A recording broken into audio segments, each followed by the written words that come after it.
और देखिए सीधा मैं कह रहा हूँ कि हमें राज्य सरकार पर मनीष भाई कोई भरोसा नहीं है। राज्य सरकार है कहाँ? राज्य सरकार तो अभी छत्तीसगढ़ में पिकनिक मना रहा है, यहाँ से फ्लाइट पे चला गया है राज्य सरकार। जितना जल्दी हो सके इस पर सुनवाई करके जो इसके पीछे दोषी हैं, चाहे वो शासनिक व्यवस्था में हो, प्रशासनिक व्यवस्था में हो, जो एसडीपीओ का मामला सुनने में आ रहे हैं, कुछ और चीज़ें भी आ रही हैं, और जो दूसरा आरोपी पकड़ा गया उसके लिंक कहाँ से हैं। पिता के दिल पे क्या गुजरता होगा जो बताता होगा कि मेरी बेटी को शाहरुख नाम का अपराधी ने जला दिया। उस पिता के दिल पे क्या गुजरता होगा जो बोलता होगा कि मेरी बेटी का फलाना अपराधी ने जो है बलात्कार किया। हम आज ही इस मुहिम को स्टार्ट करेंगे और मैं चाहूँगा कि सच तक जो आपका चैनल पूरे देश में दिखाया जाता है कि इनका अकाउंट नंबर अभी के अभी वायरल किया जाए। जितना सहयोग हिंदुस्तान करना चाहता है। आपने अभी मुझे बताया कि वहाँ जो है वन डिपार्टमेंट में भी ऐसी व्यवस्था नहीं थी, तो इसका जो हत्यारा सिर्फ शाहरुख नहीं है, कहीं ना कहीं ये सिस्टम भी हत्यारा है। इन पे भी 300 तो लगनी चाहिए। ये सोई हुई थी, उसने देह पर जैसे ही पेट्रोल छिटाई उठी, सोचे कि पानी की झटा था, पानी पड़ रहा है क्या, पानी गिर रहा है क्या। जब जैसे ही उठी पर्दा यहाँ पे था, पर्दा खोली तब तक वो खड़ा था, शाहरुख मारा, माचिस फेंक दिया। इस वजह कुछ बोलना चाहिए तब तक माचिस फेंक दिया। मरने से पहले उसने एक मार्मिक जो है स्टेटमेंट भी दिया था। क्या कहना चाहते हैं? क्या घर में भी लोग सुरक्षित नहीं है? क्योंकि वो तो घर में थी। इस देश में 49 एयर एम्बुलेंस है, 49 एयर एम्बुलेंस है, जिसमें से सारा का सारा एयर एम्बुलेंस नेताओं को एयरलिफ्ट करने के लिए।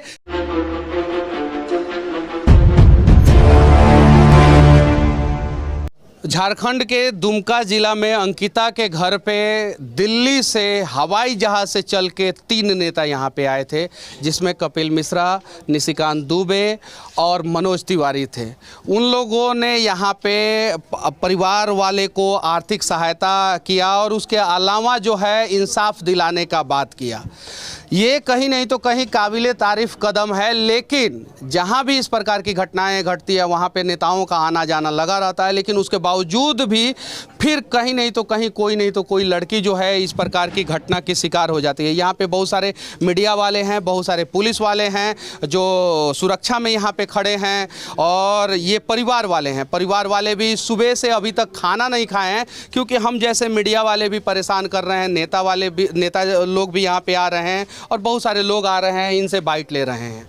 एक बार ईमानदारी से प्रयास किया जाए, ऐसा प्रयास किया जाए कि आगे से जो है कोई भी लड़की जो है इस प्रकार के दरिंदगी का शिकार ना हो, और इसके लिए जो है हम सभी को प्रयास करना होगा। आज एक गरीब परिवार के साथ इस प्रकार की घटना घटी है। ज़रा सोचिए कि उस पिता के दिल पे क्या गुजरता होगा जो बताता होगा कि मेरी बेटी को शाहरुख नाम का अपराधी ने जला दिया। उस पिता के दिल पे क्या गुजरता होगा जो बोलता होगा कि मेरी बेटी का फलाना अपराधी ने जो है बलात्कार किया। ये सोचने वाली बात है। और अगर 1 महीना के अंदर अंदर इस प्रकार के अपराधियों को फांसी की सज़ा दिया जाना शुरू हो जाए तो शायद जो है इस प्रकार की घटनाएं रुकेगी। 100% नहीं, लेकिन 90% जरूर रुक जाएगा। उसके अलावा जो है वैसे वैसे अपराधियों का सोसाइटी बहिष्कार करे, जैसे ये सामाजिक लोग हैं, समाज के लोग हैं, ये लोग बहिष्कार करें तो इस प्रकार की घटनाएं जो है वो जरूर रुकेगी। आज जो नेता लोग आए थे आपके दरवाजे पे, उन्होंने क्या बोला? उन्होंने बोला कि आप धीरज धर के रहिए, हमें ज़रूर उसको फांसी से सजा दिलवाएंगे, ये हम बोल के जाते हैं। हाँ। कितने दिनों में फांसी की सजा दिलवाएंगे? 15 दिन के अंदर। 15 दिन के अंदर। जो नेता लोग आए थे, मनोज तिवारी, निशिकांत दुबे और उसके अलावा कपिल मिश्रा, उन लोगों ने कहा है कि 15 दिन के अंदर अंदर अपराधी को जो है फांसी की सज़ा दिलवाई जाएगी। अगर वो नेता ईमानदारी पूर्वक 15 दिन में प्रयास करे तो 15 दिन के अंदर तो फांसी की सज़ा होना इम्पॉसिबल है, लेकिन 1 महीना के अंदर अंदर स्पीड ट्रायल के अंतर्गत फांसी की सज़ा दिलवा के फांसी पे लटकवा दें तो ये बहुत बड़ी बात होगी। क्योंकि 1 महीना के अंदर अंदर एमपी में फांसी की सजा हुई है, 21 दिन के अंदर अंदर हुआ है। बिहार के अररिया में जो है फांसी की सजा जो है 1 महीना के अंदर अंदर हुआ है, मोहम्मद मेजर को हुआ है, हम ही लोगों ने कवरेज किया था। लेकिन 1 महीना के अंदर अंदर फांसी की सजा होने के बावजूद भी हाई कोर्ट, फिर सुप्रीम कोर्ट और उसके बाद जो है 6 साल, 7 साल, 8 साल समय लग जाता है। तो 1 महीना के अंदर अंदर फांसी पे लटकवा दिया जाए तब जाके जो है इस प्रकार की घटनाएं नहीं घटेगी। अच्छा, शाहरुख जो है वो मुस्कुरा रहा था जब पुलिस उसको पकड़ी थी, इस पे क्या कहना चाहते हैं? मुस्कुरा रहा था पूरा कि निकल जाएंगे हम, कुछ नहीं होगा हमको। हाँ, घमंड में था। घमंड में था। हाँ। अरे और ये भाई समय में संघर्ष के कारण स्वराज पूरे हिंदुस्तान में जन चेतना का जो आधार बन चुके हैं, भाई को हमारी शुभकामनाएं हैं। ये बिहार का ही नहीं पूरे हिंदुस्तान का पीड़ा है, जनमानस लेके चल रहे हैं। और बाकी जो अभी यहाँ जैसा भी है अभी अंकिता के घर पे अस्वस्थ उपदेश राणा पहुंचे हैं। आप देख सकते हैं कि सलाइन यहाँ पे दिखाई दे रहा है और यहाँ पे अंकिता को इंसाफ दिलाने के लिए पहुंचे हैं। सबसे पहले मैं आपसे सवाल करना चाहता हूं कि किस प्रकार से आप इंसाफ दिलाएंगे अंकिता को? देखिए मनीष भाई, जैसे इस घटना का पता चला तो पूरा देश शर्मसार हो चुका है, सिवाय उन लोगों के जिनको रोटियां सेकनी है, राजनीति करनी है। कितना दुर्भाग्य का विषय है कि नदीम के लिए तो हेलीकॉप्टर की व्यवस्थाएं हो जाती हैं और एक हमारी बहन ने 5 दिन जो पीड़िता थी कष्ट झेलते हुए दम तोड़ दिया। और दम तोड़ दिया उसके बाद जिस तरीके का माहौल बन रहा है, जिस तरीके की अनदेखी की जा रही है, मैं तो ये कह रहा हूँ कि मैं कल जब गुजरात से चला, रात बीमार था हॉस्पिटल में, थोड़ी तबीयत सही हुई, उसके बाद इस तरीके के थ्रेट्स दिए जा रहे हैं। क्योंकि मनीष भाई आप पुराने समय के साथी हैं कि यहाँ से जाने ही नहीं देंगे वापस। मुझे ऐसा अनुभव किया कराया जा रहा है कि मैं लगातार कंप्लेन भी डीजीपी साहब को भी भेजी, हर जगह भेजी कि यहाँ से वापस ही नहीं जाने देंगे। ये अपने देश में हम बहन के लिए आखिरी क्षण तक, सबसे पहले तो हमारी ये मांग है कि जितना जल्दी हो सके इस पर सुनवाई करके जो इसके पीछे दोषी हैं, चाहे वो शासनिक व्यवस्था में हो, प्रशासनिक व्यवस्था में हो, जो एसडीपीओ का मामला सुनने में आ रहे हैं, कुछ और चीज़ें भी आ रही हैं, और जो दूसरा आरोपी पकड़ा गया उसके लिंक कहाँ से हैं ये भी मुझे बताने की आवश्यकता नहीं है। इसकी पूरी एक जांच हो, एक जांच कमेटी बनाई जाए। और देखिए सीधा मैं कह रहा हूँ कि हमें राज्य सरकार पर मनीष भाई कोई भरोसा नहीं है। राज्य सरकार है कहाँ? राज्य सरकार तो अभी छत्तीसगढ़ में पिकनिक मना रहा है, यहाँ से फ्लाइट पे चला गया है राज्य सरकार। राज्य सरकार नहीं है तभी शायद हमारी बहन आज हमारे पास नहीं है, लेकिन मुझे इतना भी विश्वास है कि राज्य सरकार होती भी तब भी हमारी बहन हमारे बीच नहीं होती, तब भी वो कुछ नहीं कर पाते। नदीम के लिए उनको हेलीकॉप्टर भेजना है ना। अच्छा ये बताइए कि एक पत्थरबाज के लिए हेलीकॉप्टर भेजते हैं और बहुत सारे लोग जो है हॉस्पिटल में दम तोड़ देते हैं, उन्हें अच्छे अस्पताल में जो है इलाज नहीं मिल पाता है, चाहे वो हिंदू हो या मुसलमान, लेकिन राजनीति रोटियां सेकने के लिए ये लोग ऐसा काम करते हैं। अंकिता को अगर एम्स में भेज दिया जाता यहाँ से तो अंकिता बच जाती। इस पे क्या कहना चाहते हैं? देखिए जिस तरीके के स्टेटमेंट सुनने को मिल रहे हैं, स्टेटमेंट अंकिता ने भी दिया, और देखिए सोचने वाली बात है 5 दिन वो जिंदा रही है, तो क्या उस टाइम मेडिकल टीम को, सरकार को, या उन जो जुड़े हुए लोग थे संस्था के, उनको दिखाई नहीं दे रहा था कि कितनी क्रिटिकल? रिम्स अस्पताल में बर्न वार्ड में, चूंकि जब आपका शरीर जलता है तो वो दर्द करता है बहुत ज़्यादा और जलन होता है उसमें, तो बर्न वार्ड में एसी तक नहीं था, एयर कंडीशन भी नहीं था। जरा सोचिए, और रिम्स जो है यहाँ का सबसे बड़ा सरकारी अस्पताल है। मैं तो ये कहना चाहूँगा, जिस तरीके के आपने अभी मुझे बताया कि वहाँ जो है वन डिपार्टमेंट में भी ऐसी व्यवस्था नहीं थी, तो इसका जो हत्यारा सिर्फ शाहरुख नहीं है, कहीं ना कहीं ये सिस्टम भी हत्यारा है। इन पे भी 300 तो लगनी चाहिए जो दोषी हैं। यही बात मैंने कल वीडियो में बोला था कि एक अंकिता की 2 बार हत्याएं हुई है, एक शाहरुख हत्या किया है और एक सिस्टम हत्या किया है। तो जिस प्रकार से शाहरुख को फांसी पे चढ़ाया जा रहा है, उसी प्रकार से सिस्टम को भी फांसी पे चढ़ाया जाए, ताकि जो है सिस्टम अगली बार किसी भी बेटी के साथ, किसी भी बहन के साथ, किसी भी व्यक्ति के साथ लापरवाही ना करे। ये पिताजी हैं अंकिता के, और परिवार को 2 कमरे के घर में रहता है यहाँ पे। ये बहुत ही गरीब हैं। इनकी बीवी जो है अभी 1.5 साल पहले कैंसर से मर गई, अभी ये किसी प्राइवेट दुकान पे काम करते हैं।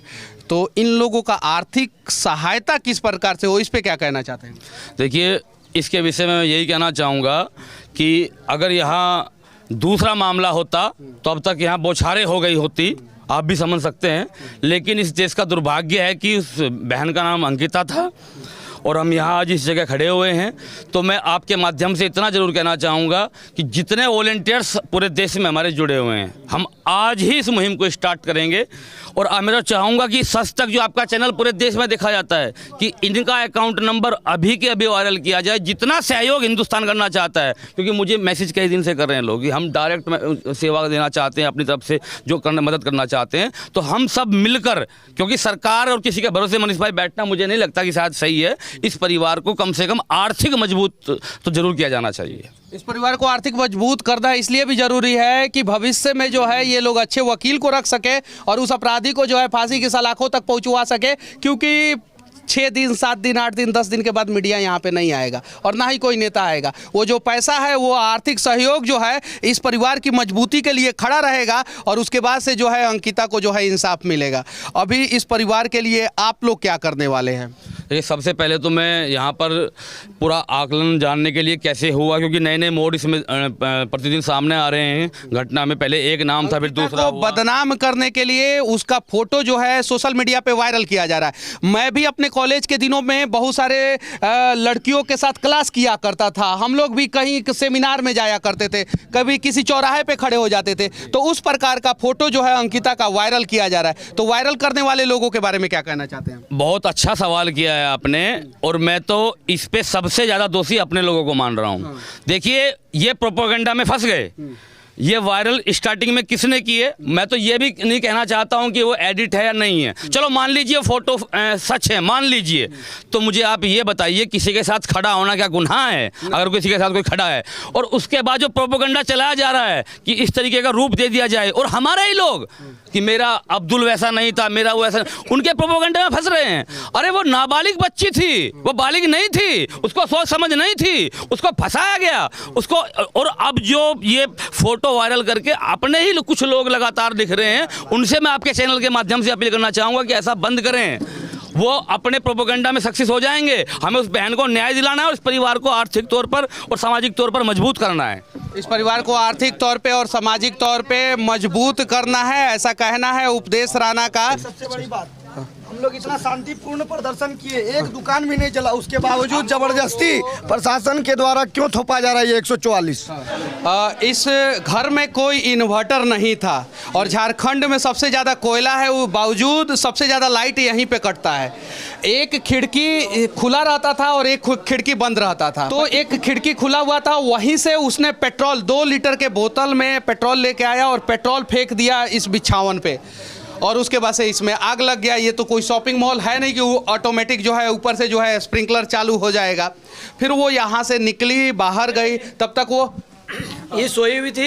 उसने देह पर जैसी पेट्रोल छिटाई, उठी, सोचे कहीं पानी की छटा था, पानी पड़ रहा है क्या, पानी गिर रहा है क्या। जब जैसी उठी, पर्दा यहाँ पे था, पर्दा खोली तब तक वो खड़ा था।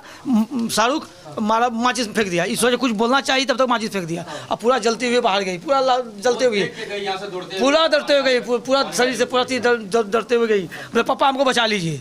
बस उस रूम में हम सोया हुआ था, उस रूम से आई, जैसे हम आए वहाँ पे हम देखें कि क्या शॉर्ट सर्किट किया ना कुछ किया होगा, लाइन देखें तो पूरा जल रहा है। उसके बाहर निकल के वो यहाँ से निकली, पापा मुझे बचा लीजिए कहते हुए शाहरुख ने मेरे ऊपर जो है पेट्रोल फेंक दिया, ये कहते हुए निकली। और बाकायदा मरने से पहले उसने एक मार्मिक जो है स्टेटमेंट भी दिया था। क्या कहना चाहते हैं? क्या घर में भी लोग सुरक्षित नहीं है? क्योंकि वो तो घर में थी। तो आपको कोई ऐसा पता था कि ये उसके पीछे है? कभी शिकायत की हो आपकी बेटी ने? नहीं, एक दिन पहले इनसे शिकायत की थी कि शाहरुख जो है हमें धमकी दे रहा है।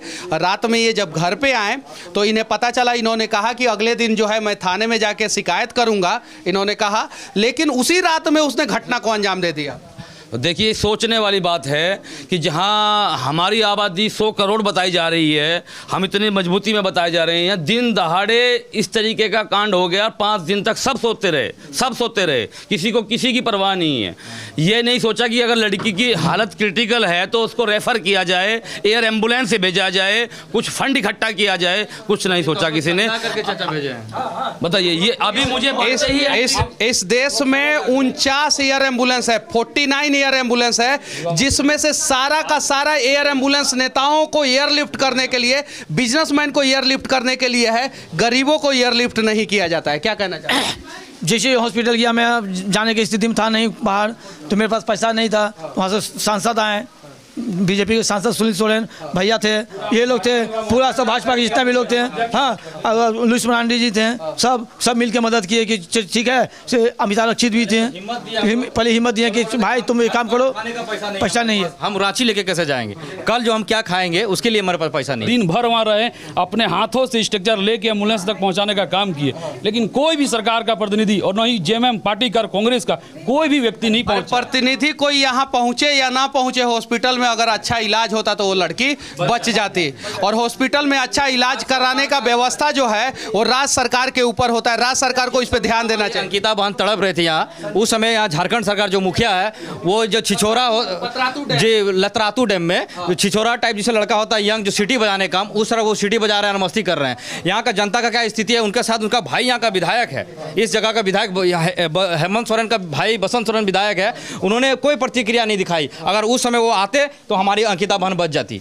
उनके साथ कुछ नहीं होता। वो बर्न हॉस्पिटल, आप बोकारो में उसका ट्रीटमेंट बहुत अच्छा होता है, उसको रांची में उस तरह का व्यवस्था नहीं मिल पाया। बर्न हॉस्पिटल के स्थानीय विधायक लड़की से मिलने तक नहीं आए जो सरकार में है, क्या कहना चाहते हैं? इससे शर्म की बात तो हो ही नहीं सकती कि जिस विधानसभा की ये घटना है, उस विधानसभा के जो मुखिया हैं, जो विधायक हैं, अगर वो यहाँ नहीं पहुँच पा रहे हैं तो सीधा सा संदेश उन्होंने दे दिया है कि ऐसा ही होता रहेगा।